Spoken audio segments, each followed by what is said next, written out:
Es el momento ahora de recibir a nuestro invitado, Romeo Pérez Antón, y, de algún modo, José Enrique Rodó. SEA Portones, 2 años de garantía y 3 controles remotos inviolables. Service los 365 días del año. SEA Portones, 2-601-2611. seaportones.com. ¿Cómo te va, Romeo? Buen día, bienvenido. Buen día, Alejandro. Muy bien, muchas gracias. Estamos en las puertitas de este Congreso Internacional a propósito de José Enrique Rodó, ¿no? Efectivamente, como parte de las conmemoraciones del centenario de la muerte de José Enrique Rodó. Ya ha habido actividades muy significativas desde febrero de este año, tanto en el Uruguay como en el exterior.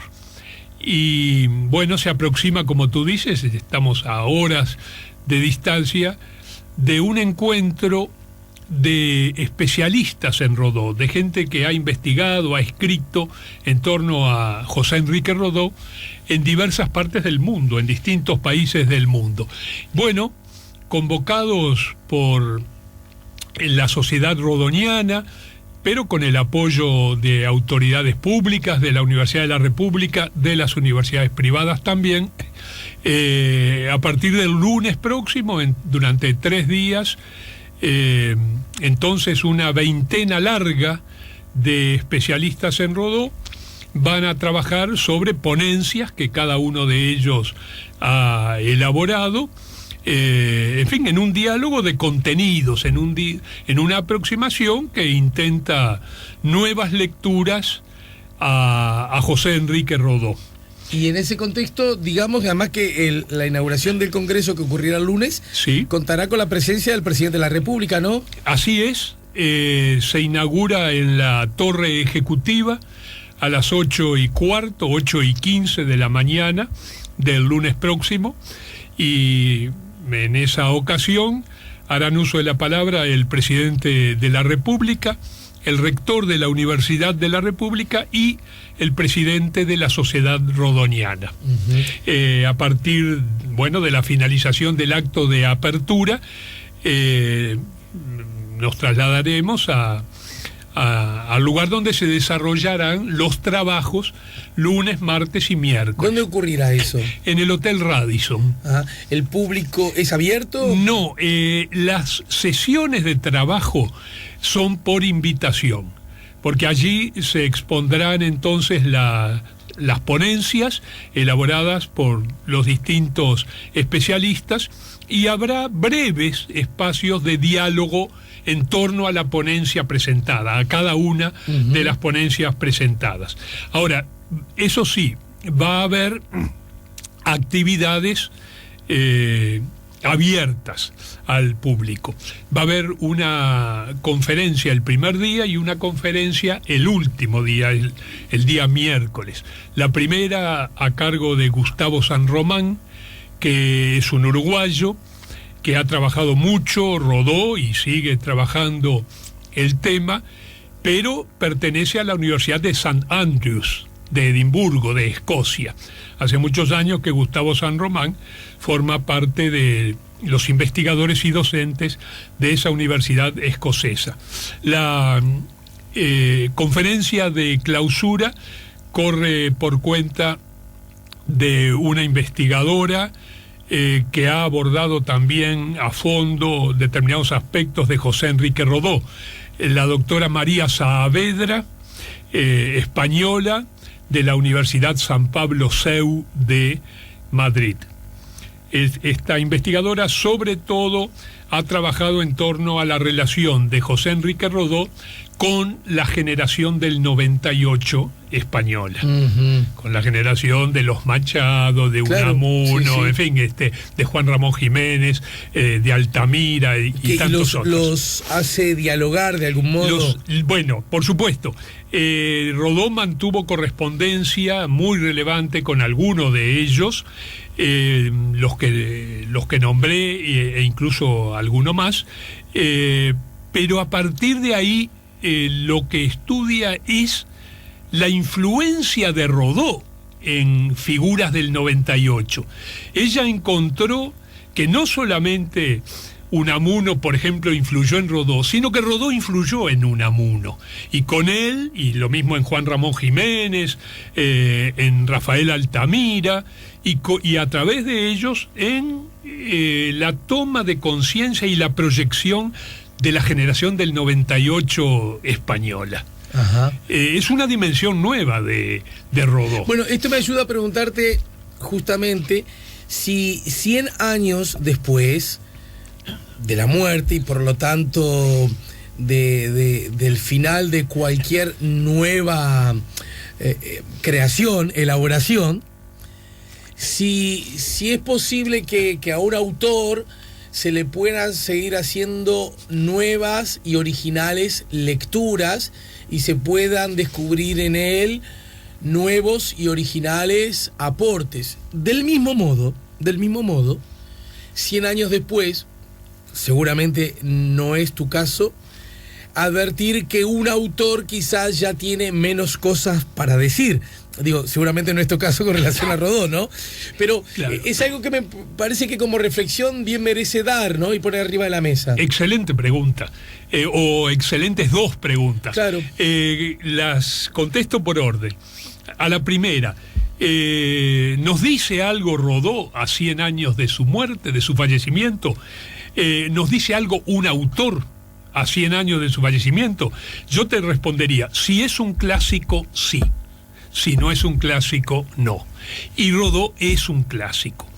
Y sabes que muchos analistas, entre otros varios de los que traen ponencias a este congreso del lunes al miércoles,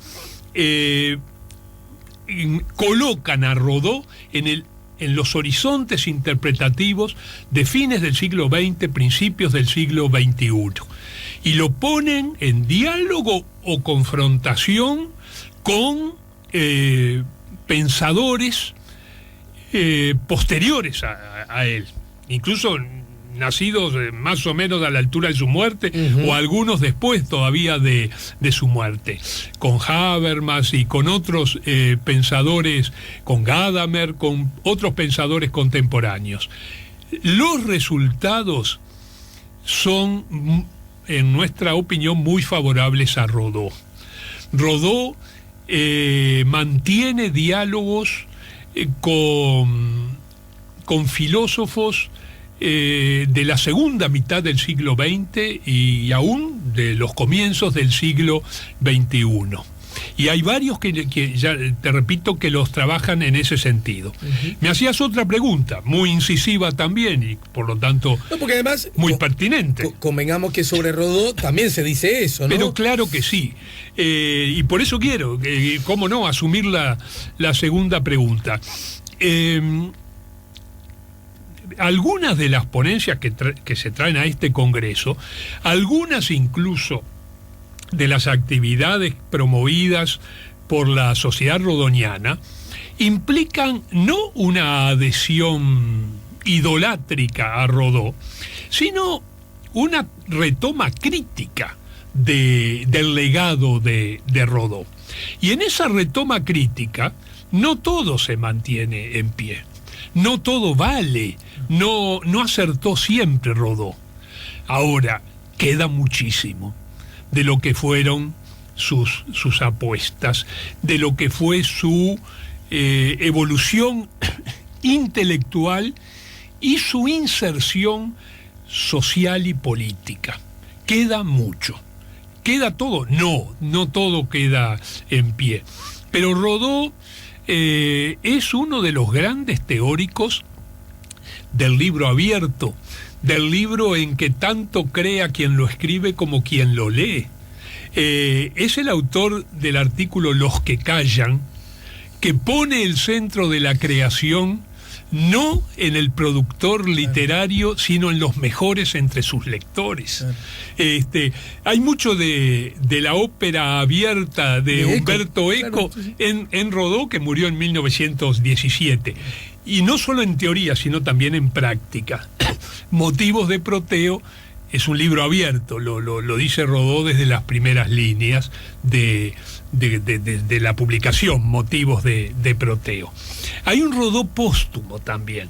Rodó estrictamente muere, por supuesto, en 1917, pero como autor no se clausura, porque hay otras también, la correspondencia y demás, que es muy rica, pero hay 2 obras formales que se publican después de su muerte. Una de ellas, en el año 1918, meses después de su muerte, reúne la correspondencia que Rodó enviaba a caras y caretas desde Europa.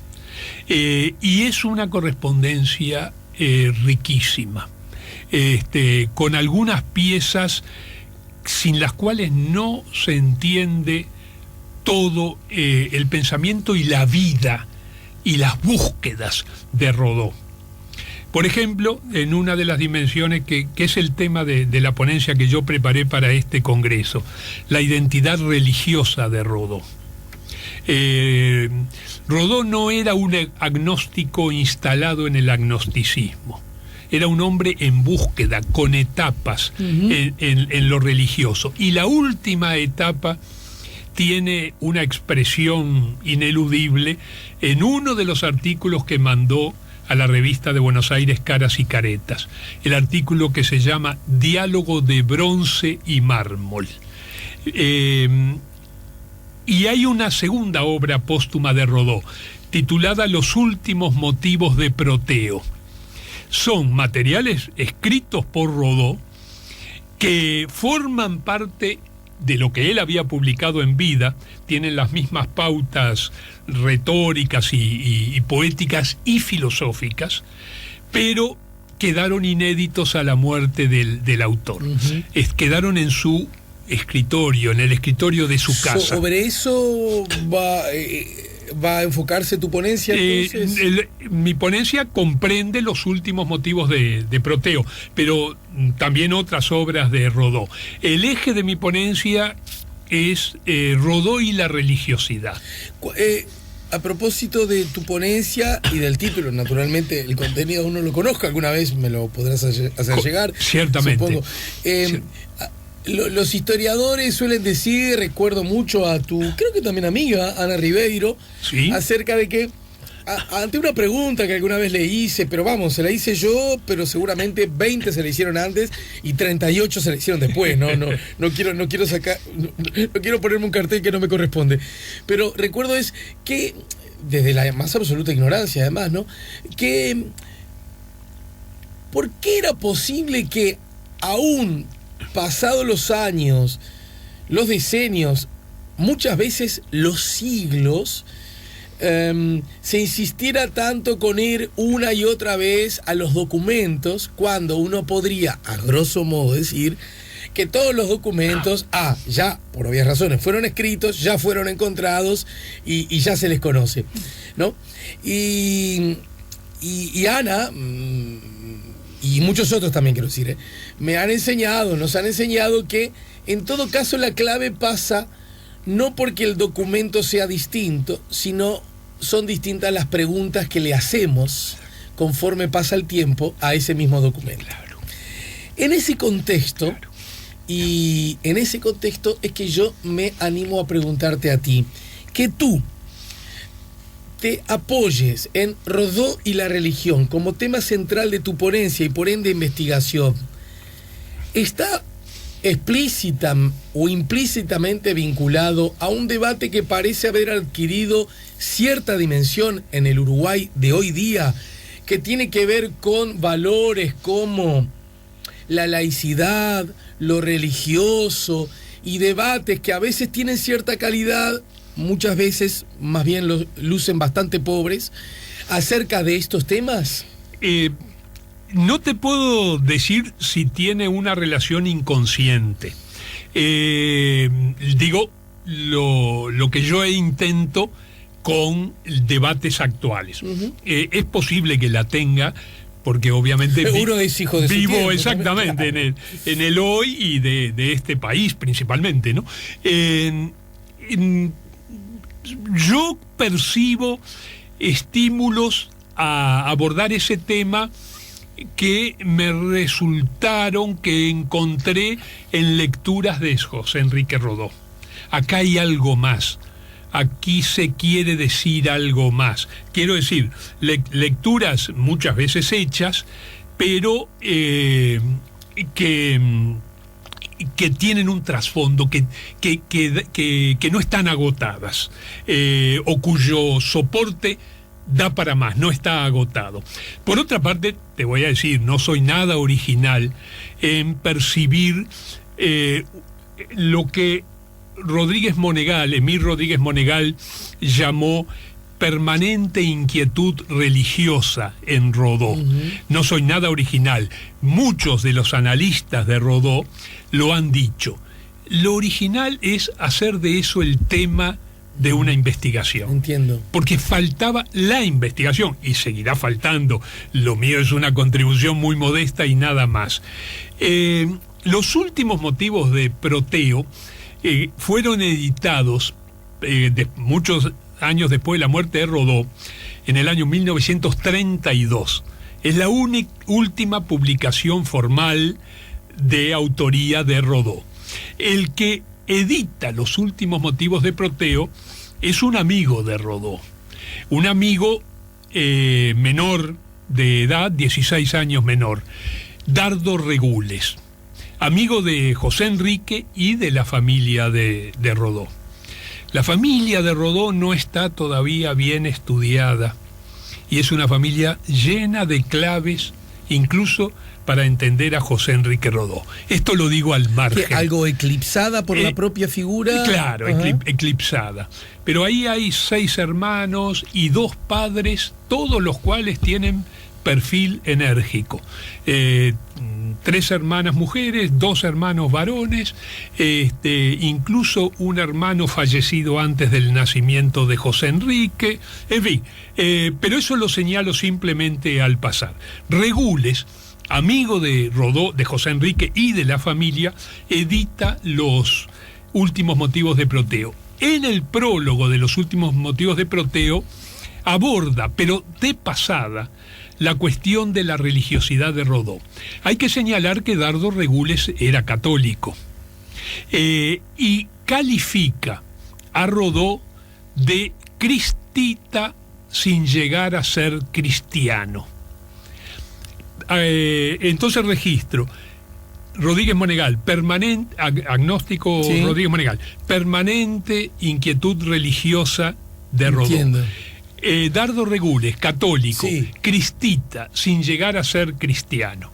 La hipótesis que yo presento en el Congreso es que si vamos a su declaración formal de creencias religiosas, a la muerte, o sea, en los últimos meses de su vida, Rodó podría perfilarse como un cristiano modernista, en el sentido teológico y eclesiológico de modernista, no en el sentido literario. Que también en parte... No, también era un modernista, claro, por cierto. Pero un católico modernista, ergo, por lo tanto, un católico heterodoxo. Sí, claro. Porque el modernismo había sido condenado por el Papa, por el pontificado. El modernismo era una corriente solo de intelectuales católicos de diversos países, principalmente europeos, que hacían una síntesis del mensaje evangélico con legados seculares, de culturas seculares o más que seculares, de otras religiosidades. Especialmente la Ilustración. El ala no católica de la Ilustración europea del siglo XVIII. Sí. Pero en Rodó la síntesis es una síntesis heterodoxa, próxima al cristianismo, pero no en paz con las definiciones del pontífice. En el caso de Rodó la síntesis es, y surge de Diálogo de bronce y mármol del Camino de Paros, entre el mensaje evangélico y el legado griego, especialmente de la filosofía griega. Bueno, poniendo el mensaje evangélico en el mismo rango de determinación de las conciencias que la filosofía griega. Ahí la heterodoxia, en esto último, pero ahí también la proximidad con el cristianismo. Él muere, justamente, a Luis recién, él muere en Italia, pero no muere en Italia lleno de pompas y reconocimientos, ¿no? No. Rodó tenía un enorme prestigio en toda la América de habla hispánica, de habla española, y un considerable prestigio en España. Podríamos decir que en la América española y en España, a la fecha de su muerte, era un escritor consagrado y un crítico de mucha influencia en las opciones de muchos escritores. Ahora, en el resto de Europa era casi desconocido. Y en Italia no lo conocen y muere asistido. ¿Y por qué está allí entonces, Romero? Viajando y enviando justamente artículos a Caras y Caretas. Y viaja con, digamos, en condiciones económicamente favorables. Caras y Caretas le paga hoteles de primera categoría y lo remunera bien. O sea, no es una muerte en la miseria. Entiendo. Es una muerte en la soledad. Son cosas distintas. Son cosas distintas. ¿Por qué estaba él allí? Él estaba, por eso su editor tituló la colección de sus crónicas El Camino de Paros. Él no iba a la isla de Paros, que según la fama de la antigüedad griega era la isla que producía los mejores mármoles de Grecia y para los escultores de Grecia. No iba a Paros, pero iba a las fuentes de su identidad, sus identidades culturales. Él estaba en Sicilia, o sea, en la Magna Grecia. Sí, claro. La riqueza arqueológica de Sicilia es enorme. Había pasado por Nápoles, sobre la cual escribió una crónica maravillosa que tituló Nápoles la Española, porque encontró cantidad de huellas españolas. Nápoles fue 300 o 400 o 350 años española. Había pasado por Roma, había pasado por Florencia. En Florencia se lo nota en un estado que yo me atrevería a llamar de ebriedad estética. Ahora, ¿a dónde iba? Iba a París. Había pasado por Portugal, había pasado por España, pero él pensaba radicarse por unos años al menos en París. Ese era su isla de Paros.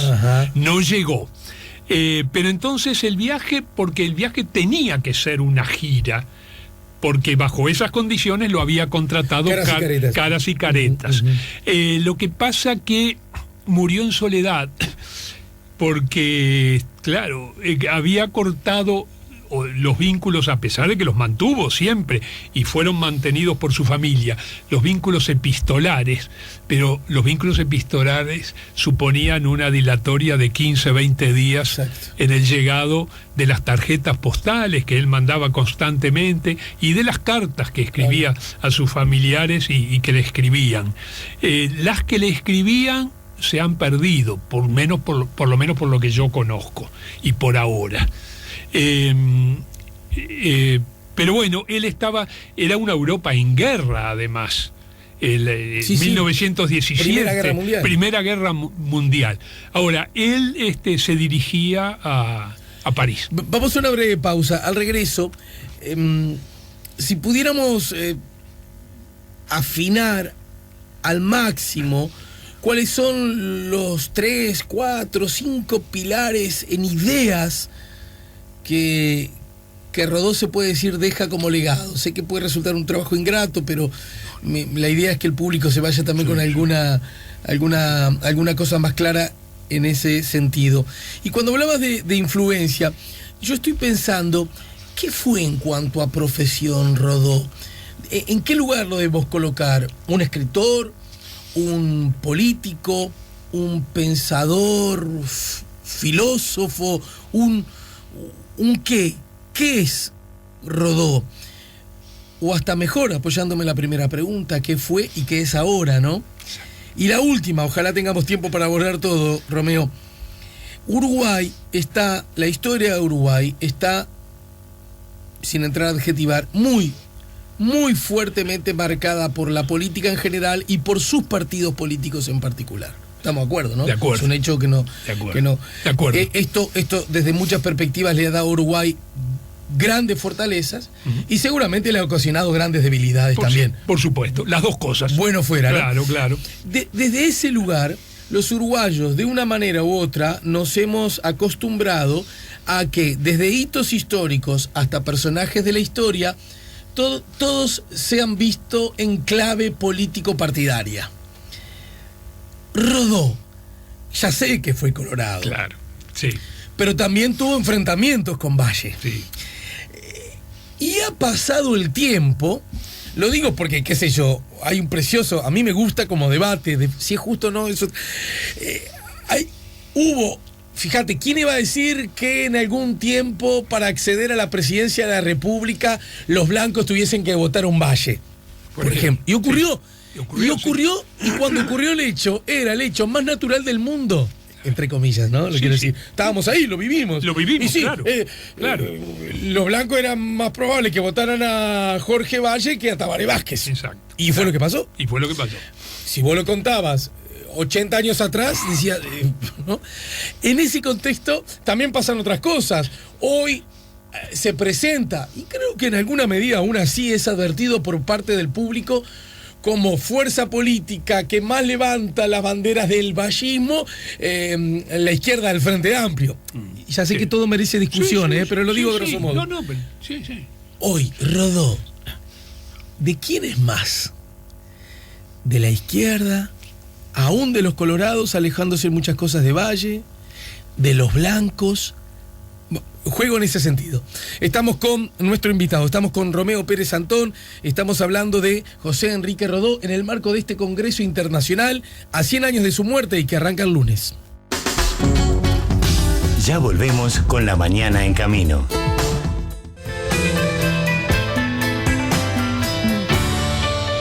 Estamos poniendo La Mañana en Camino, último tramo de la semana, último tramo de La Mañana en Camino y último tramo, por ende, de la charla con Romeo Pérez Santón, investigador, docente, que integra además el consejo que ha organizado este Congreso Internacional a 100 años de la muerte de Rodó. Teníamos 3 cosas arriba de la mesa. Eso es. A ver si podemos con las 3. Bien. Una, ¿quién fue Rodó? Es decir, ¿fue un político, fue un escritor? ¿Desde dónde lo tomamos? ¿En qué anaquel de la historia lo colocamos? Creo que no se puede menos que emplear 4 conceptos para responder esa pregunta. Un polifuncional. Un polifuncional. Fue un escritor en el sentido de un creador literario. Lo fue, y muy importante en el contexto del modernismo. Fue un crítico literario de gran influencia y de muy temprana madurez. Fue un ensayista. Y un ensayista, tú usaste el término al plantear la pregunta antes de la pausa, que derivó hacia una condición cuasi de filósofo. Y en cuarto lugar, fue un político. Así que, escritor, creador literario, crítico, ensayista que derivó casi a filósofo y político. Durante mucho tiempo se redujo a Rodó a una de estas funciones, a uno de estos oficios.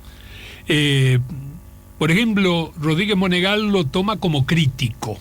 No ignora ninguna de sus facetas, pero cree que fue vertebralmente un crítico.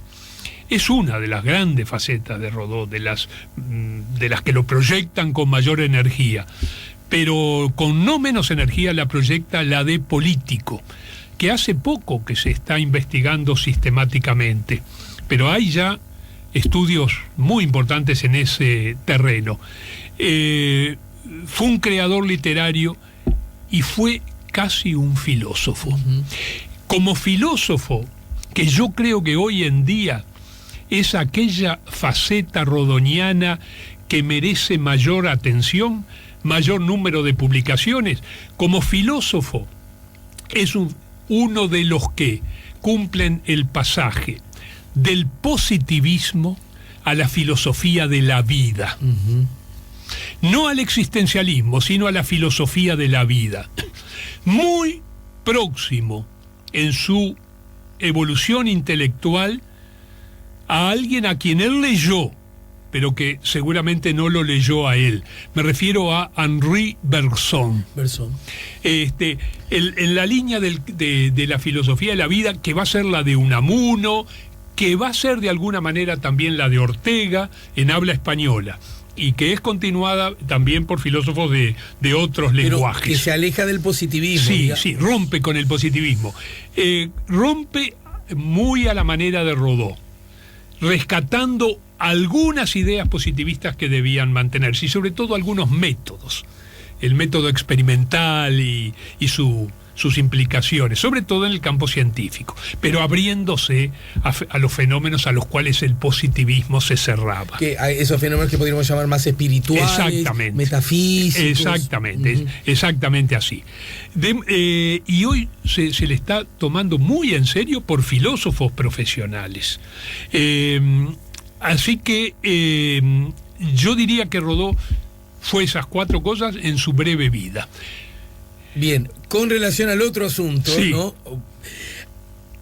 ¿Dónde está, digamos, el sustento conceptual, ideológico, bueno, filosófico?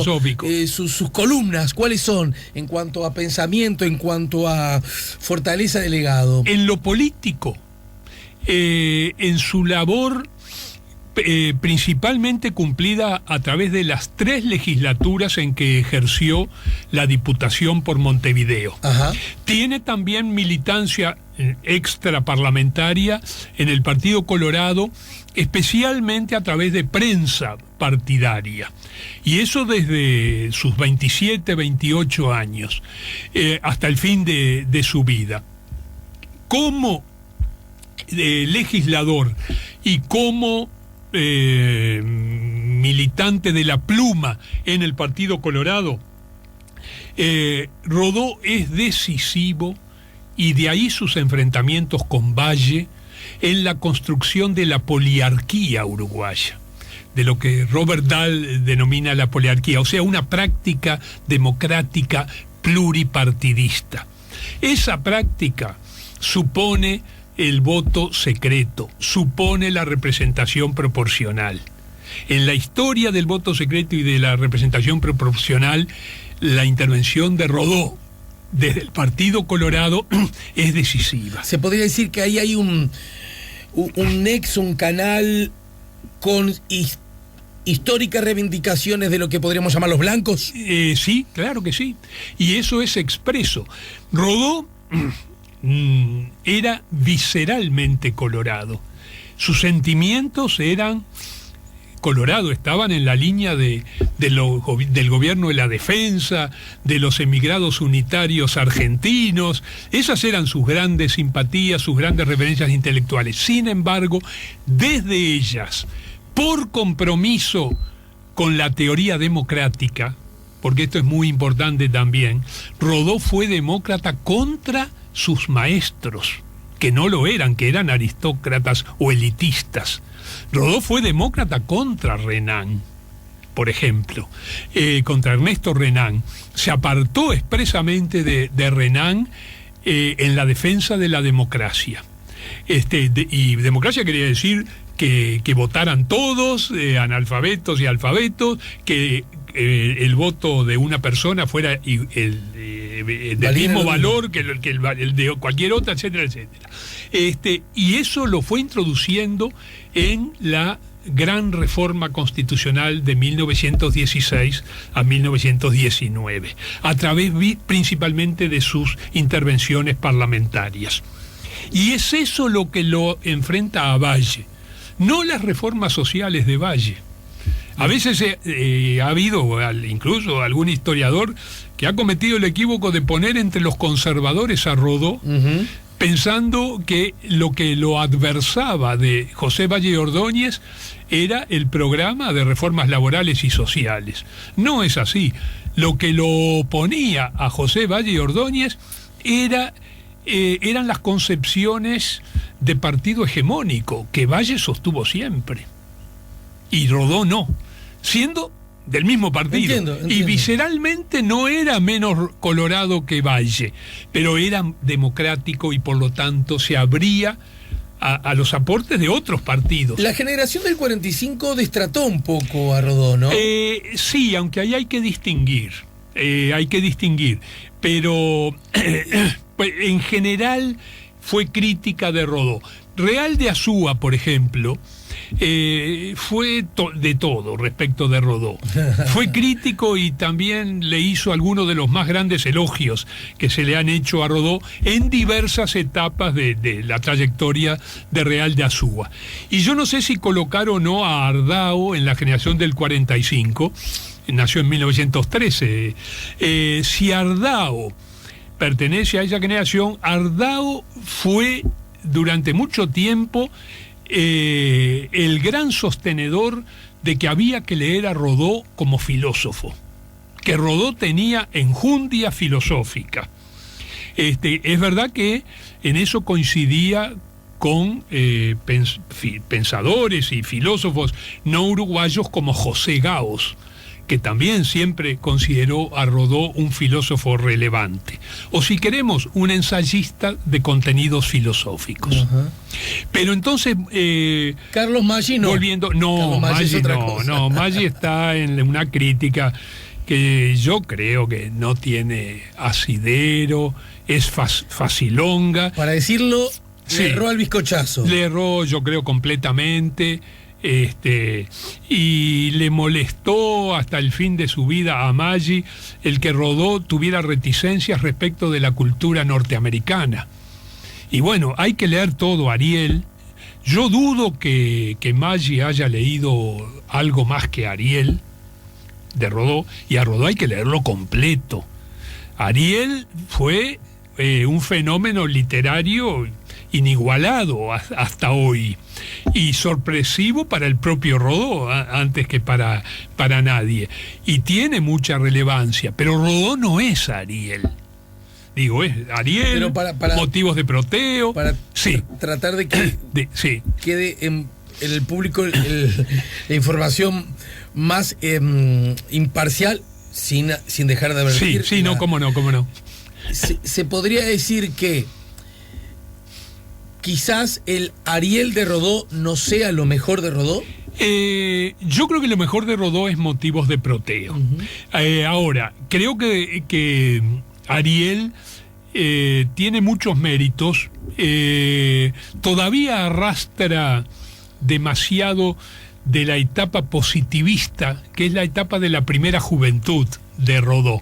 Pero hay mucho evolucionismo a lo Spencer, a lo Herbert Spencer en el Ariel, aunque ya se está desprendiendo del positivismo, pero la plenitud filosófica de Rodó no está en Ariel, está, a mi juicio, en motivos de proteo. En cuanto a Rodó y los Estados Unidos, no hay que olvidar, leyendo a Ariel, que Rodó elogia, y con mucha certeza, con acierto, muchos de los aspectos de la cultura norteamericana, pero se distancia de lo que él entiende el utilitarismo, o sea, una especie de economicismo articulando toda la cultura. Naturalmente que hoy tenemos otra perspectiva, pero hay que tener en cuenta que Rodó escribió Ariel en 1899. Los Estados Unidos, unos años más adelante, incluso comenzando esa evolución en vida de Rodó, pero culminándola después, los Estados Unidos complementaron mucho su cultura.